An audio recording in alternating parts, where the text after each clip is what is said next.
entrevistas, adelantos y toda la información de nuestro hospital. Escúchenos todos los jueves a partir de las 10 de la mañana por Ecos del Rosario 95.6. El radar de la salud.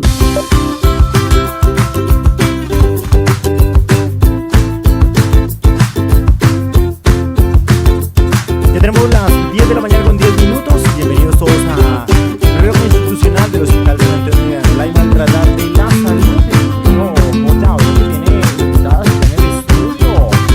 Así es, mi estimado Juanse, muy buenos días nuevamente para todos los oyentes de Ecos del Rosario, para los seguidores de la plataforma digital del Hospital San Antonio. Pues este es el espacio institucional, como yo mencionaba, del Hospital San Antonio de Anolaima, y en cabeza de la doctora Marcela Sánchez le damos la bienvenida también a toda la audiencia dentro y fuera de Anolaima. Como usted lo menciona, mi estimado compañero, pues hoy está con nosotros la doctora Ruth Santiago y la enfermera jefe Luzdari David, que está en el set 2 de Ecos del Rosario, con la cámara de Samir Palacios y con el máster de Juanse, que están muy atentos y muy juiciosos hoy. Nos ponen nerviosos la cámara realmente. La doctora Ruth dice que le tiene mucho miedo a la cámara. Doctora Ruth, bienvenida. Muchas gracias por la invitación y gracias a los que nos están escuchando en Facebook. La enfermera jefe Luzdari, bienvenida. Muchísimas gracias, buenos días. Vamos a acercarnos un poco bien al micro para que podamos tomarnos bien el audio. Ahora sí. Muchísimas gracias, buenos días y gracias por la invitación, por estar acá presente y acompañarnos, y a todos los que están acá también presentes y los que están escuchando, muchas gracias. Ni más faltaba. Qué bueno que estén con nosotros. ¿La primera vez aquí en el set? Sí, señor. ¿Nerviosa? No. Un poquito, pero normal. ¿Quién la pone más nerviosa? ¿La cámara o el máster allá? Yo creo que el máster. Sí. Yo creo que el máster, sí, es como maracarosito de rato. Ay, perdón.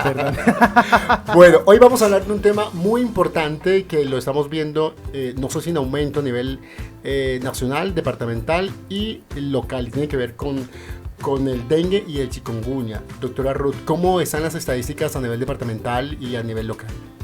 Sí, tristemente hemos visto un repunte en la incidencia de los casos reportados por dengue, chikungunya y toda la arbovirosis. Habíamos tenido un descenso anteriormente, pero ya el año pasado la Organización Mundial de la Salud ha comunicado con 3 millones de personas contagiadas y con algún tipo de síntoma. De estas en las Américas ha tenido más repunte en Brasil, en Bolivia y en Perú, pero Colombia no se escapa de esa realidad. Entonces, dentro de los 39.000 casos reportados el año pasado, de esos 19.000 casos lamentablemente fueron de dengue ya moderado o con algún tipo de signo de alarma. Fueron unos 557 casos. Hemos tenido defunciones registradas en Colombia para este tiempo, ya 25 hubieron de fallecidos. Entonces queremos como alertar, no alarmar, sino alertar a la población a que se hagan los cuidados, a que cuando esto se esté comenzando a manifestar, ellos acudan de manera oportuna al hospital y sean tratados. Bien, doctora Ruth, estos que se han conocido en el municipio de Anolaima, ¿cómo lo comparamos con el año anterior, inmediatamente anterior, en el último semestre del año pasado y el primer semestre de ese año? Este año, gracias a Dios, solo hemos reportado 2 casos, 2 manifestaciones, pero hay que estar... hay que saber que lamentablemente en Cundinamarca hubieron un informe en este último tiempo, este último periodo, y los municipios son muy cercanos. O sea, estamos hablando de Anapoima, estamos hablando de La Mesa. Hay 10 municipios registrados ahorita en Cundinamarca que están en alerta por dengue. En el hospital o aquí en el municipio, si estamos hablando de una estadística baja, pero sabemos que nosotros somos un municipio que recibimos personas de otros municipios o constantemente estamos viajando, entonces por eso es la alerta. Bien, y también nos acompaña, como lo mencionamos al inicio, la enfermera jefe Luzdari David, que está también aquí en nuestro set de Ecos del Rosario. Enfermera jefe, bienvenida, un saludo cordial para usted nuevamente. Y bueno, hablemos de esos síntomas que nos presenta estos casos de dengue y chikungunya y en qué momento estar alerta a esta situación? Claro que sí, mira, los síntomas del dengue en este caso, fiebre de 38 a 40 grados, se puede presentar vómito, dolor abdominal persistente, convulsiones, sangrado también en encías, sangrado por medio de la nariz, dolor de huesos, articulaciones. Esos son los síntomas que realmente uno debe estar como a la alerta para poder consultar el médico en el momento que se presenten estos síntomas. Estar muy atento atento. Entonces a estos síntomas. Doctora Ruth, ¿en qué momento o en qué tiempo del año es más propenso a la proliferación de En los del tiempos dengue? de lluvia, sí, por la formación de los charcos, pero hay unos lugares que está mantenido en el tiempo, ¿no? Nosotros en Anolema sí es cuando hay periodos de lluvia, pero también tenemos quebradas, tenemos algunos lugares de reservorio y por eso se mantiene el Aedes aegypti, que es como el vector, circulando. Esa es la situación. ¿Cómo trabaja en campañas el hospital precisamente para hacerle esta prevención a estas situaciones? Nosotros informamos en los controles de crecimiento y desarrollo y cuando hablamos en general con los adultos, en adultez, en líneas generales siempre comentamos las prevenciones y una de esas es la vestimenta adecuada, el uso o no de repelentes y todo eso es la actuación de la prevención antes de que haya algún tipo de manifestación. Pero también se hacen algunas atenciones en los colegios en los cuales llevamos la campaña y llevamos los indicadores para que los chicos de los colegios también estén informados. Hablemos de los tipos de dengue y cuáles son de mayor atención.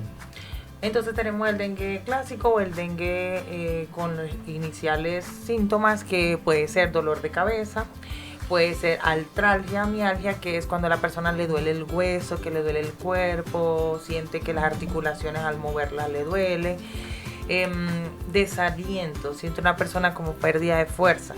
La persona también puede tener náuseas, vómitos o dolor abdominal. Pero cuando este dolor abdominal no es leve, sino que ya se hace intenso o se puede encontrar debajo de las reja costal, o sea, de las costillas, ya estaremos hablando de que el hígado se está aumentando de tamaño. Entonces, en ese dengue tenemos ese dengue clasificado como dengue con signos de alarma. Y el otro que es el dengue hemorrágico cuando hay alguna manifestación por algún agujero, o sea, por la nariz al momento de cepillarse los dientes, por gingivorragias, por la nariz como estaba hablando de tic-taxi o alguna manifestación. Hay mujeres con aumento del sangrado menstrual, hemorragia rectal o algún vómito que pueda tener también trazas de sangre o alguna evacuación que pueda condicionar sangrado. ¿Es contagioso este dengue? Se ha hecho varios estudios en cuanto al dengue y no, ni con la lactancia, ni con relaciones sexuales, ni ningún tipo de contacto físico, por ejemplo, beber, compartir algún tipo de alimento o algo, no se contagia. Pero dentro del arbovirosis, o sea, de esas manifestaciones de fiebre, malestar y eso, está el chikungunya y el Zika. Y con el Zika sí ha habido un punto en el que sí debe limitarse la lactancia. Pero en sí, el resto de las otras manifestaciones no. Ahora bien, necesitamos ese vector. Lo que ya hemos hablado, ese vector es el necesario para que se contagie una persona a otra, sea del mismo grupo familiar o algo. Entonces, en ese caso, la vestimenta del paciente que está contagiado y de los integrantes de esa casa cumple un papel importante. ¿Cuál es digamos, los síntomas diferenciales tanto del chikungunya, el Zika y el dengue? En sí, la manifestación de la piel, ¿sí? Entonces estamos hablando que el chikungunya y la Zika son manifestaciones de lesiones puntiformes y altamente pruriginosas, o sea, pica mantenidamente.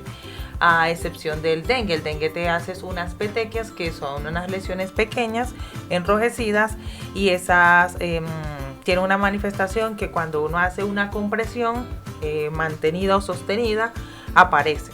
Entonces uno hace una prueba del torniquete, que es mantener cierta presión por 5 minutos, y al soltar esa presión, ahí se replican eso, porque es una extravasación de sangre, o sea, se expone la sangre. El dengue en sí no te va no vas a ver a la persona con puntos, no vas a verla, sino cuando haces algún tipo de presión por las petequias. Y el chikungunya sí es altamente visible, las lesiones. Algo que las personas toman, y es que cuando tienen algún malestar existe mucho el automedicarse, ¿verdad? No es recomendable pues la automedicación, porque ya sabemos lo que puede pasar, pero entonces ¿en qué momento las personas dicen, bueno, esto no es normal y debo asistir al centro médico, al hospital? El riesgo, la complicación siempre es porque ellos hacen una alteración de la vascularización y de la coagulación, y esto puede conllevar a estas hemorragias que ya al estar establecidas es muy difícil de detenerlas, o sea, es difícil. Lo que hace la persona es colocar, o sea, los médicos colocamos hemoderivados, pero digamos, estamos como compensando esa extravasación de sangre. Entonces, cuando la persona tiene malestar general, dolor de cabeza, dolor en los huesos, debe acudir a una consulta externa, que es lo que tenemos previsto, ¿verdad? Cuando esa persona acude, nosotros le revisamos si esto también se puede presentar, un ejemplo, el malestar general, el malestar del cuerpo por una infección respiratoria o por una amigdalitis, y diagnosticar que estas se excluyen. Pero si la persona tiene alguna manifestación, lo que pasa es que son por grupos etarios. Un niño que yo vea que es un niño activo y de repente está apagado, no me responde, no tiene apetito, hace náuseas o a veces puede tener vómitos, sin tener vómito, pero ya que el niño no me esté comiendo como estaba comiendo anteriormente, o sea, comparativamente, ese niño debe acudir. Y allí lo valoramos y hacemos los exámenes correspondientes. Pero cuando un paciente tiene malestar general, dolor de cabeza, fiebre, ese cansancio en el cuerpo y tiene dolor abdominal, debe de ir. Tiene todo ese malestar y tiene vómitos, debe de acudir por urgencias. ¿Se puede confundir los síntomas con otra enfermedad o con un otro diagnóstico, enfermera jefe? Sí, claro, los síntomas del dengue se pueden confundir con otra enfermedad, entonces por eso es que se debe pues acudir como tal a la EPS o al médico más cercano para poder que el médico haga como este diagnóstico y pueda diferenciar si es alguna virosis o realmente es el dengue. A veces los pacientes no se molestan o se incomodan en el sentido de que cuando voy me ponen solo acetaminofén. Lo que pasa es que hemos demostrado con otros medicamentos, mucho el ibuprofeno, el naproxeno, el diclofenac, que son medicamentos que ayudan a que se prolonguen más los tiempos de coagulación. Entonces, al administrarlos, el dipirona o eso, lamentablemente condicionamos a que haya mayor mortalidad. Entonces, ha sido eso. Generalmente cuando uno revisa los casos de las personas que han fallecido y eso, ha sido personas que no, yo mismo me voy a comprar un antibiótico porque la vez pasada me dio tos y con el antibiótico me mejoré, o voy y me compro 2 ibuprofenos, y eso ha retrasado la atención y con ello ha llevado a la morbilidad que llamamos nosotros. Estamos en el radar de la salud, son las 10 de la mañana, 23 minutos. Nos acompaña la doctora Ruth Santiago, médico general, y además también la enfermera jefe, Luz Dari David. Hablamos de el dengue y de todo lo que esto viene enfrentando el municipio de Anolaima. Doctora Ruth, nuevamente hacemos el llamado a los oyentes. Si tienen alguna inquietud, recuerden que nos pueden escribir al 312-474-3794, es la línea de Ecos del Rosario, si tienen a bien hacer alguna consulta acerca de nuestro tema, o dejarnos también allí en el chat del Hospital San Antonio, donde usted está tomando este directo a través de las plataformas digitales. Bueno, hablamos del dengue y hablamos usted lo mencionaba, el dengue clásico y también el dengue hemorrágico que conocemos. ¿Por qué es importante ir al médico cuando estos síntomas, y qué tan mortal o tan perjudicial tiende a ser este dengue? Sucede que los días de evolución son cortos. Tenemos el periodo máximo de la viremia está hasta el día 5. Entonces son los días como los cuales hay que atacarlo, hay que revisarlo, hay que examinarlo para que ya no supere estos días y pueda condicionar una lesión mayor. Entonces generalmente al 5º, 6º día, 7º día, esto puede llevar a la hepatomegalia, a esos sangrados o alteraciones ya neurológicas, como ya comentaba, las convulsiones o los trastornos como tal que quedan ya.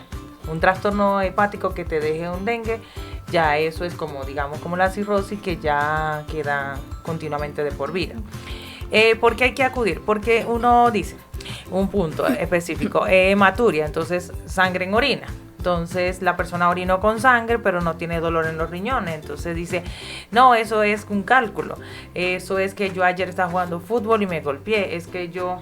Entonces, si esa persona no suma ese factor con otros factores de otros síntomas, a veces puede no tener dolor de cabeza, a veces puede no tener dolor en el cuerpo.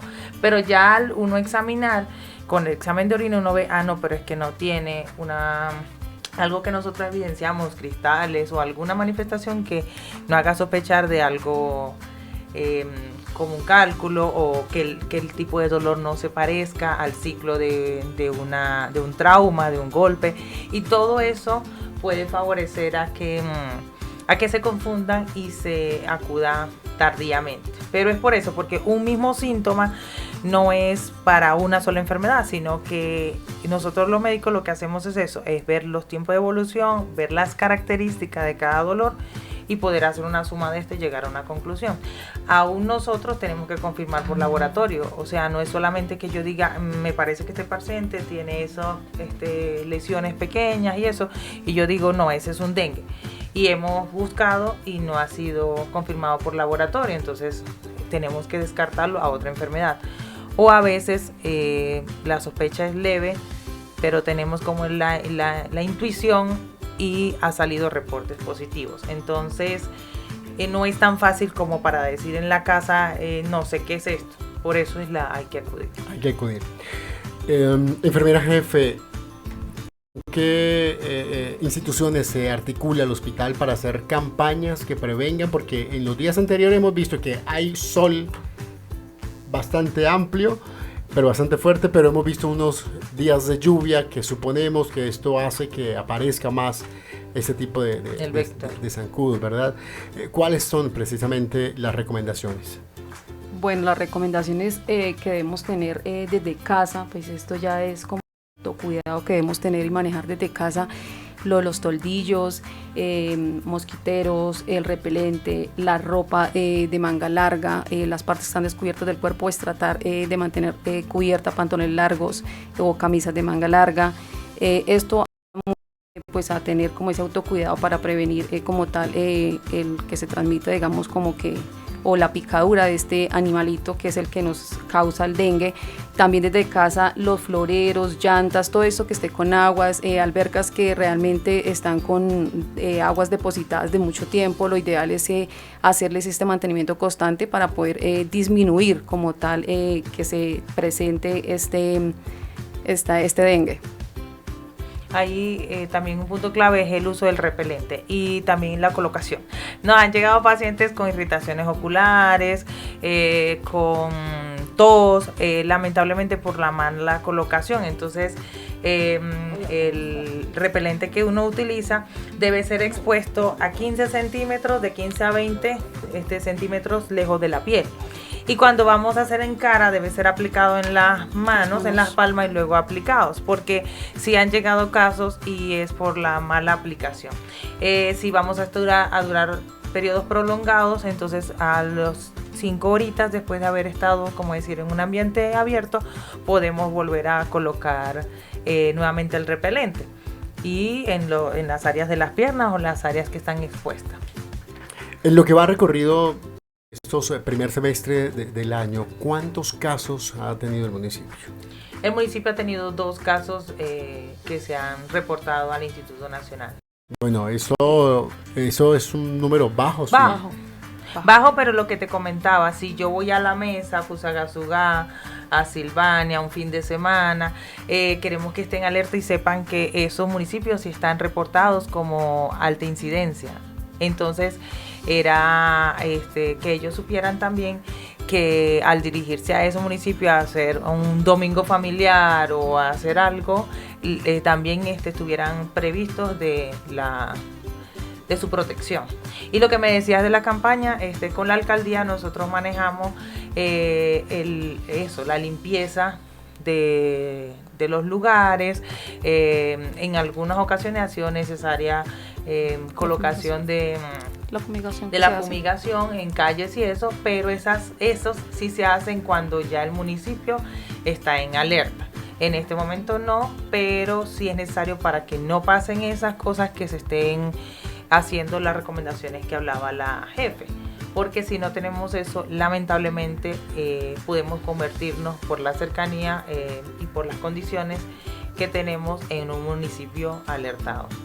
Bueno, mencionamos hace un momento, 2 es un promedio bajo, pero eso quiere decir que hay presencia de este mosquito y que hay que empezar también a hacer lo que mencionábamos, las campañas para prevenir que esto no aumente en Anolaima. ¿Se está trabajando en esto ya en ese instante? ¿Y cuáles son esas campañas para reiterar nuevamente a la audiencia? Por eso la campaña es la educación, tanto en las consultas que estamos haciendo y dirigiendo todos los días, como en los colegios.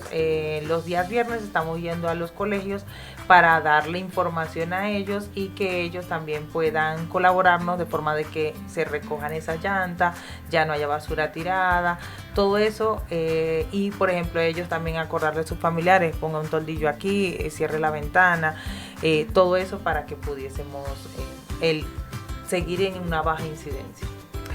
Muy bien, en cuanto al tema, ¿qué nos faltó por decir? Nuestras invitadas, bien cerca al micro para que nuestros cibernautas y la audiencia nos puedan tomar bien las respuestas y el tema que estamos charlando hoy. Algo por decir es no automedicarnos en casa, tener mucho cuidado en evitar automedicarnos, porque pues esto nos puede acarrear a algo pues que ya sería muy grave. Entonces, y tener el autocuidado desde casa. Si tenemos el autocuidado desde casa, yo creo que le podemos como cortar las alas al dengue.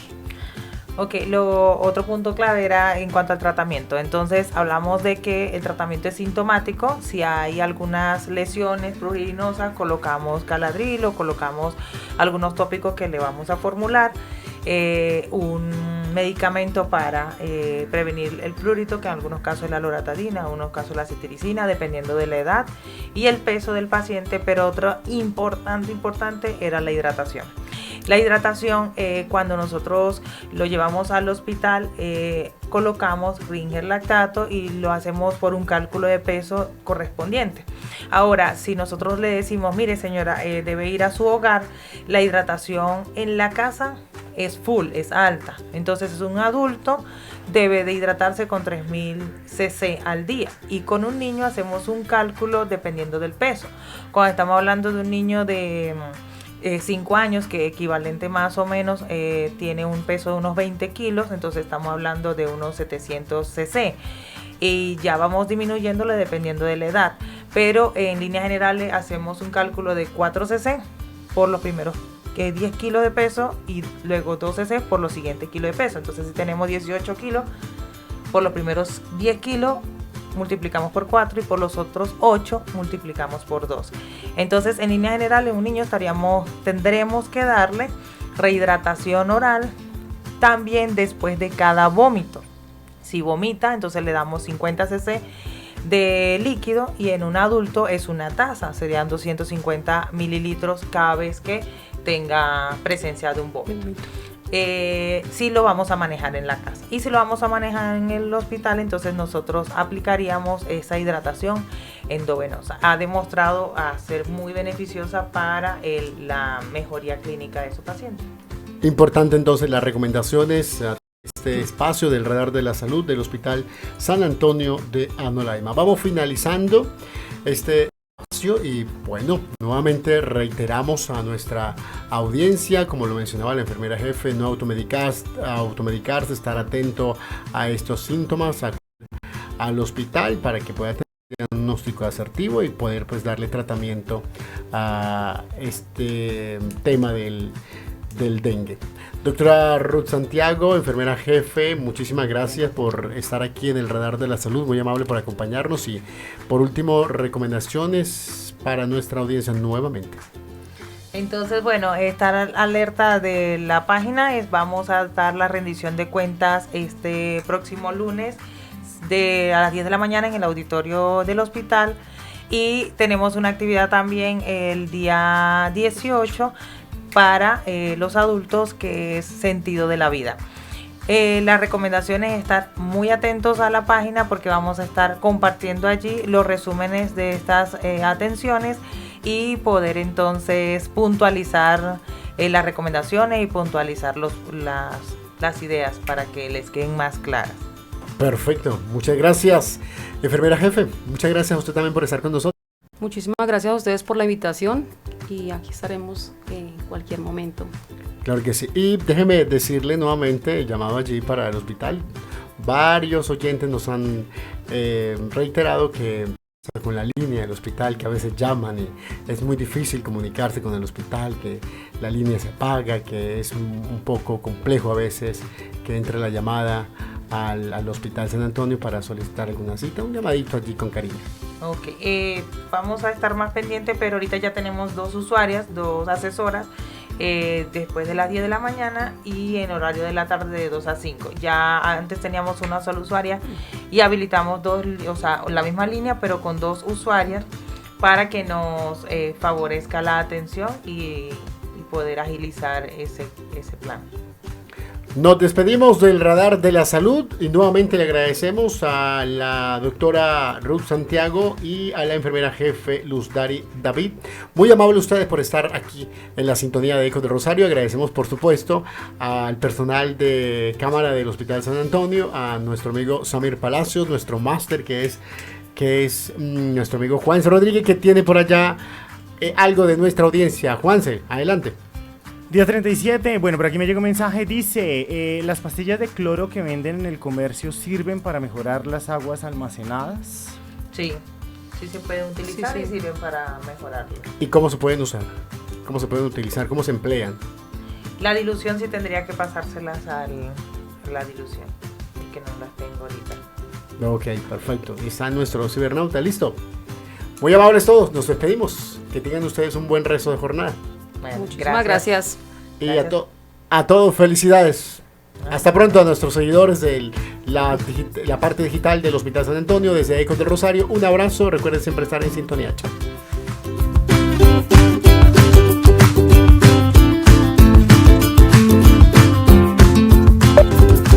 El Radar de la Salud, el espacio de la empresa social del Estado Hospital